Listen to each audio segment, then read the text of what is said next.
Yeah, yeah. Yeah, yeah, yeah, yeah, yeah. Yeah, yeah, yeah, yeah, yeah. I'm putting that in the video. You acting crazy. I'm not crazy. Oh, cool. Just a little bit wild. Uh-uh. All right, go ahead. You love me like yeah, you love me like no, you love me like oh, oh, oh, oh. You love me like yeah, you love me like no. Hey guys, welcome back to our channel. It's Dre Bre, and you're watching Worth the Wait. I don't know why I said it in that deep, awkward voice. What's the topic for today, Bre? Should you live together before marriage? Should you? Should you? I'll let you start. So, for all those who don't know, first, we actually do live together before marriage. I want to address this slightly, just real quick. For those who are Christians or believe in God, the Bible does not necessarily address this. Actually, it doesn't say anything against it, I would say. Yeah. It doesn't say it's wrong or anything like that. And we can cover that in a different video. But what I want to say is first giving my thought on answering this question, like, should you live together before marriage? Because we do it. And I know a lot of people ask us, and you may assume that just because we do it, we're like, yes, you should do it. But I know a lot of people say, for instance, that drive a Toyota Corolla, and you ask them, should you buy a Toyota Corolla? And they're like, I mean, it depends, right? Yeah. Anyways, so what I look at it is that there's no right or wrong answer, should you or should you not. However, it just depends on what your journey is in your relationship, where you're trying to go, and understanding that no way is perfect. However, each way has its challenges. So I guess I'll use this example. So let's say, you ready? You want to be my example? Sure. All right. Let's say, no, you're good. All right. Let's say that the goal is to get to HHR Mall. Okay. Happy, healthy relationship mall. That's our goal. So you have one way of getting to it, which is just, straight there. Do one light, real easy. Do you have another way to where you got to make a right, left, come around, and get through it from the back? Or you got another way, you can go this way. Different ways to get to a happy, healthy relationship. Make a U-turn. Yeah. Okay. Some ways are easier than others. Mm-hmm. However, you have some ways that will still get you there, but there's just some other obstacles that you may face. It may take you a little bit longer, and you may have a little bit of struggles. So for us in our relationship, there's a way that we could have did it to where we didn't live together and we just dated and everything stayed separate. And then once we got married, then we came together, moved in together. And honestly, for both of us, that would have been the ideal situation. I think like moving together wasn't technically a part of the plan.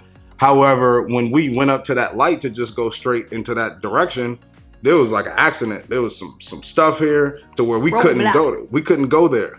So our journey forced us to have to make this right, make this left, come back around, and we're still at a happy, healthy relationship.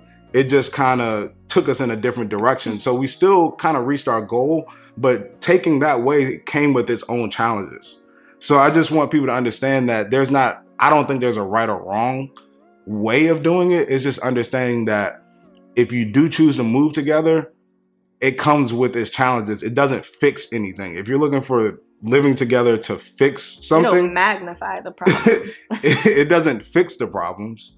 It just comes with its own set of problems. Yeah. So even though there were advantages to what we did, there's also things like a dating phase that we missed out on, like being able to really like court each other because we moved in so early in our relationship, which is important in a relationship. Like we didn't have that opportunity to do that, and that probably could have helped our relationship. Even when it came to certain things with finances, if we were able to keep it separate longer and be able to grow individually in our own personal finances, then come together, in a stronger place, then we probably would have been able to handle certain things better. So living together didn't solve any problems. It came with its own challenges, but it just depends on your journey. Like I said, sometimes you may not be able to go the way that you want to go, and you have to take a different route. Doesn't mean you can't get to a happy, healthy relationship. Just means that it might take you longer, or there might be other challenges to getting there. Yeah, and then there was like so many pros to it too, and at the time, even though it wasn't planned as we did it, we were like, oh, this makes sense and we like it, so there's no point in kind of going backwards. And that really is our business. It's at the end of the day, we live and work together full time, and it works. Like, it makes sense. Even if we didn't live together, we would still be with each other every day, all day, because that's what it takes for our business and for everything that we have going on. So what I wanted to say too is that before deciding to wait till marriage, like, I always said that I would have to live with the person before getting into marriage, simply because I've seen so many people that get married and then they move in together and they realize that they actually don't even like that person. Like, it's little habits and things that like they just get irked by. And so my advice, if you do decide to move in with each other before marriage, or if you're thinking of it, is to talk to your partner. Figure out what their kinks are, the things that rub them the wrong way, that really just they don't like and they don't want to deal with. Talk about your expectations within the roles in the household, because that is huge. Like, we had a kind of switch roles a couple of times to find something that really worked for us, but like, you have to have those conversations. Like, who is gonna wash the dishes? Is it a joint effort, or is this a you thing? Who's gonna take out the garbage? Who's gonna clean the bathroom? How do you keep your room? Like, you know, people are really tidy and some people are really messy, and those little things can turn into big arguments and make a relationship not work, and you don't want to get to that point. So I think that regardless if you're waiting until marriage to move in, or if you're going to do it before, make sure that you have those conversations. And it's the exact same thing that you would do with a roommate. Like, if you're moving in with another girl, or if it's two guys moving in, you have to have those conversations. So I would just say, be aware that little things are magnified once you are in the same four walls with somebody full time.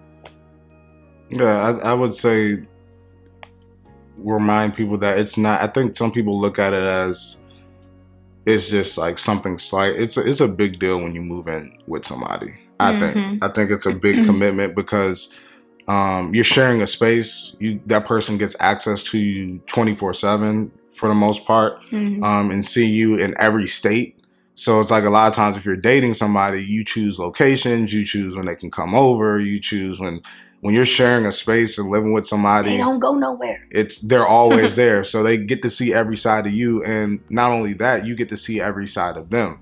And not only that, it's just like Bria said, when it comes to, like, you know, taking out dishes, doing dishes, taking out trash, that's one thing.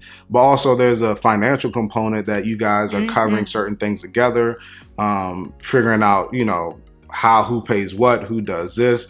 So it's actually a huge commitment. I don't think that if you're using it as a compatibility test to see like if you're compatible with somebody, it's not necessarily good for that. But yeah, I think it's just more about your journey. And I think I'll give like just a snippet of our situation, because some people may be like, okay, you know, you said if you're forced to do this. So our situation was, Bree was living in Cleveland and she had chose to move her business. Shameless Ladies or Studios was still in Cleveland at the time. She chose to relocate her business to DC. At the time, she ended up closing her studio in Cleveland, and the place where she was had her apartment living at, it just price-wise, with everything that she was going through at that moment, she couldn't afford the rent at that place. So at this time, all her family was pretty much gone from Cleveland. She couldn't really go back to Cleveland. All her family was in Florida, but like someplace that's like an hour or two outside of Tampa. No, they're like 30 minutes, but it's still just not. Yeah, it's still not the ideal. What I was doing didn't make sense for Tampa. Shameless Ladies would not have flourished in Springfield, Florida. So basically, and at that time, I felt like I had so much confirmation from God that she was the woman I was going to spend the rest of my life with. And at that time, also, Bree wasn't as financially savvy, or wasn't really great with finances at all. Terrible. At that time. You needed permission to say terrible? Yes, I did. So for me, it was like, all right, if she goes back to Cleveland, she won't really have anywhere to stay, no family, no support there. If she goes down to Florida, she wouldn't be able to do the stuff with her business. I have money, but giving somebody who's not good at managing money is not a good look, because they'll end up messing that up and then they'll come back to you for more. So in that, we agreed that for 6 months, it was the original thing, is that she can stay with me and I'll help, I'll pay for the roof over the head and I'll help for food as she kind of figures out things with the business. And then in a matter of that 6 months, we end up starting our business together, and it just made sense because our income was together, just to keep down the road that we were on. Hard. Yeah, so it's like, it would have been very difficult for us to like have the business income together, living under the same roof, then splitting the business income in half and having her to buy her apartment and then me buying an apartment. And then she would have tried to get something that was close to me, so we would have been over each other's like place anyway. So for us, it just made sense. And like we said, it came with its own challenges. It came with pros and cons to each part of it, but it just made sense for us in our journey. Yeah, and just so you guys know, when we say start a business, it's not like we had jobs and then that's our ice maker. It's not like we had jobs and then had this business on the side. The business was my full-time income, and we had Dre completely retire from his job, and it was our full-time and still is our full-time. So it wasn't like we had two separate incomes. All of our money was coming from the business that we own 50-50. So imagine that. And then it's like, okay, yeah, you go get this apartment, I'll have this apartment, and you're split. Like, it just would have been so tough.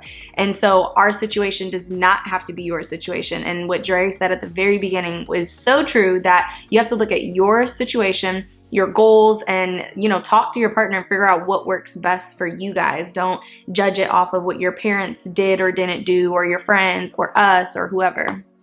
I agree. And I just want to add this at the end. Is that it's always so funny, and this the misconception. Like, there have been people who live together before marriage and a relationship works, and there's been people who didn't live together before marriage and a relationship that didn't work or did work. Then on the opposite side, there's been people who lived together and the relationship didn't work. And then there's been people who lived separately and the relationship didn't work. So all we're saying is that, like, people try to make things seem like, oh, if you do this, it's wrong, or it's going to end up like this. And it's like, no, like, even when it comes to waiting, like, most of the people we know who tried to wait for marriage and it didn't work, they didn't live together. So like, it didn't change anything. Actually, not most of the people. All the people that we know that tried it and failed did not live with their significant other. Yeah. They lived separately and they still failed in waiting for marriage. So it's just that people try to make you think that, like, if you do it this way, that you're going to fail, you can't reach a happy, healthy relationship or something like that, to where it's just about your journey, and just being diligent and understanding, like, your situation, you and your partner, what you're trying to accomplish, and making sure that you really do your homework and go through with that. Yes. And on that note, if you guys want to hear a full video about our opinions on living together while waiting, that is a whole nother video, and we're super excited to dive into that. So thank you guys so much for watching. Make sure you follow us at Brianna Ponte, at It's Dre Smith, and at Worth the Way. And if you are not subscribed, just go ahead and click that button. Subscribe. Love y'all. Thank you. Thank you.